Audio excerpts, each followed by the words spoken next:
So a word that comes to mind, being in front of all of you, is the word ganjia.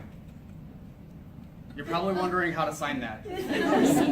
I don't know how to spell it. But I learned about this word because of an experience that I undertook in my own home where I brought in 2 international students from China. Now, ganjia is the word gratitude. And that's how I feel when I'm standing in front of all of you. I'm so thankful for the experience, not just being here tonight, but the experience that I was able to undergo at UW-Stevens Point. And I recall my own experience, which is probably different from yours, but I was in the same classes, I was walking the same hallways. I remember being in Kelly's class when, times were probably really tough for you. I know they were really tough for you in life. And you still found a way to teach me about intrinsic motivation. And it made a big difference in my life in finding out that I needed to look within and find out what I was capable of first here, and then go do things out in the world because I found a way to be happy and healthy inside. Do you remember me? You probably don't remember me because you had such a big class, but I remember your first name because it's Sweet Ting, but you were like, if you don't remember my name, just remember Sweet Tea. So I would remember Sweet Tea. And so you taught me about human development, about Maslow's hierarchy of needs and how I could move up the scale to self-actualize and live up to my potential. Terry, you taught me about how to think outside the box and come up with solutions that help people and organizations solve problems. And I found that as I was trying to help people and organizations solve problems, I could best accomplish that by getting outside the box and finding ways to love. And that has really helped me in my life.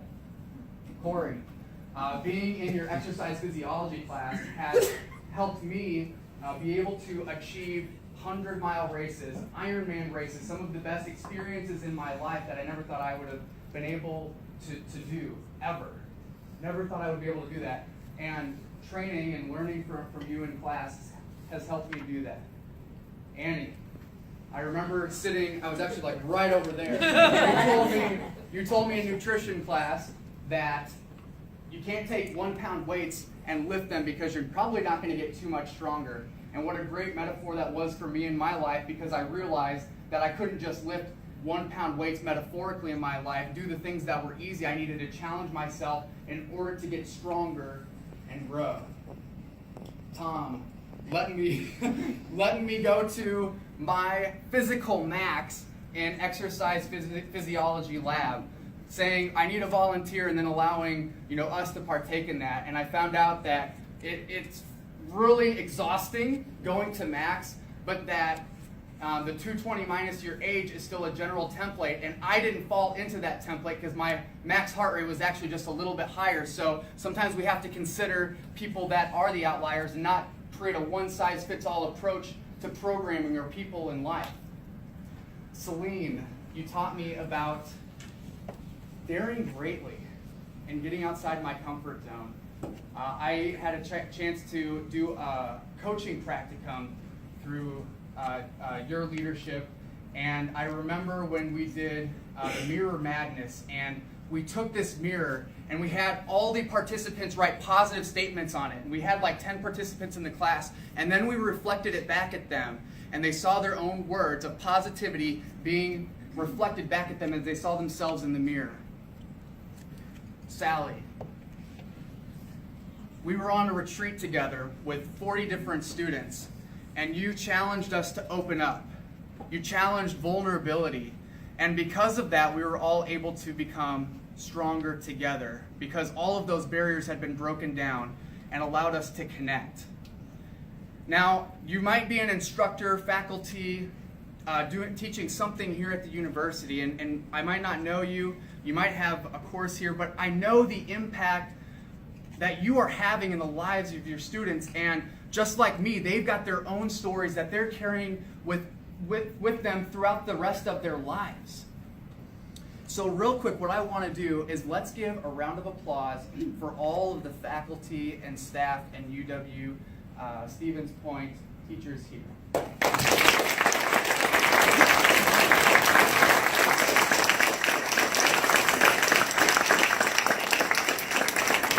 And as Tom was reminding me of when we did which wetter looks better with a shaved head, that was one of the most selfless acts of service I'd ever seen in my life, because Tom was a little hesitant to shave his head for a good cause, but Annie, as soon as she heard, she's like, I'll shave my head for a good cause.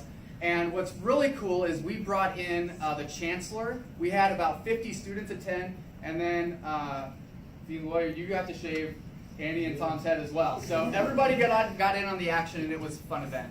So thank you so much. You are part of the reason that these students and myself have been able to create amazing experiences in our lives.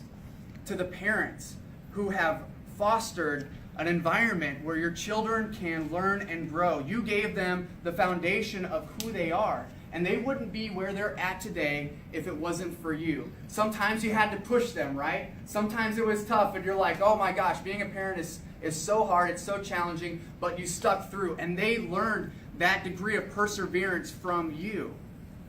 And they're here because of you. So let's give a round of applause to the parents.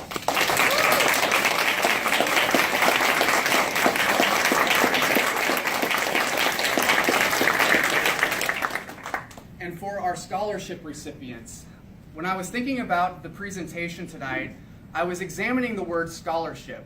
And I think we all have a relative idea of what a scholarship is, what it means, and how you can use it for your educational career, all right? But what I wanted to do is kind of segment it out. So you've got scholar and you've got ship. So the scholar piece of it is you practicing a certain expertise. So maybe it's health promotion, maybe it's human development, maybe it's family and consumer science. Whatever it is, you are learning something specific, and you are going to use that knowledge to do something great. And that greatness, maybe it's even daring greatly, comes from the ship. Now the ship is something that's bigger than a boat, and it usually transports goods or people. And so I'd like to think, in this case, you are going to help transport people. You are going to help them get from place to place. You're going to help them navigate the waters of action, because that is what it takes to get from point A to point B. You have to travel. You've got to sail. And you understand that it's not just about you, but all of us together. And so as you heard, I did write a book called Upwards, Maximize Life with Positivity, Passion, and Purpose. And that's what life is to me. It's about positivity, passion, and purpose.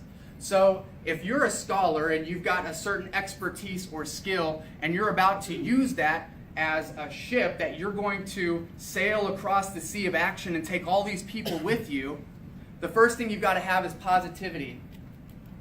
The first thing that you've got to have is positivity. And Theodore Roosevelt has a really great quote out there when he says, "It is not the critic who counts, not the man who points out how the strong man stumbles or where the doer of deeds could have done them better. The credit belongs to the man who is actually in the arena, whose face is marred by dust and sweat and blood, who strives valiantly, who errs, who comes short again and again, because there is no effort without error or shortcoming. But then, who then should strive to do the deeds? Who knows of great enthusiasms, the great devotions? Who spends himself in a worthy cause? Who, at the best, in the end, knows the triumph of high achievement? And who, at the worst, if he fails, at least fails while daring greatly?" There it is again. See? You know what you're messing with me? Okay. "So that his place shall never be by those cold and timid souls who neither know victory nor defeat." See, when you are sailing across those waters of action, and you're taking those people along for the ride and for that journey, understand that there are going to be storms. There are going to be waves that try to swell and rock your boat or rock your ship and make you say, what am I doing here? And that negativity starts to set in. You're like, maybe I should quit. Maybe I should just give up. Maybe I should go back where it's safe. But don't do that, because you're risking something. You're doing something wonderful. And because you're a recipient of this scholarship, you've been tasked with one of the greatest gifts, and that's responsibility of people because you're a leader. The second P is passion. And passion to me is like the sail. It's like the sail. Albert Einstein once said, "Strive not to be of success, but rather to be of value." When you set those sails, what you are doing is creating value for all of the people on your ship and even for yourself, because the winds could be blowing as hard as they are, but if you don't have that sail, it's going to be hard to navigate those waters of action. Create as much value as you can for people in their lives and for your lives, and that's how you invite experiences and opportunity to enter and infiltrate your life. And that's a great, great way to live. And the last but not least is purpose. And purpose is like the rudder. And if you don't have a rudder, it can be really hard to navigate the seas. Maybe when the storms come and you've got those waves crashing down and you're wondering if you've got enough to get through it.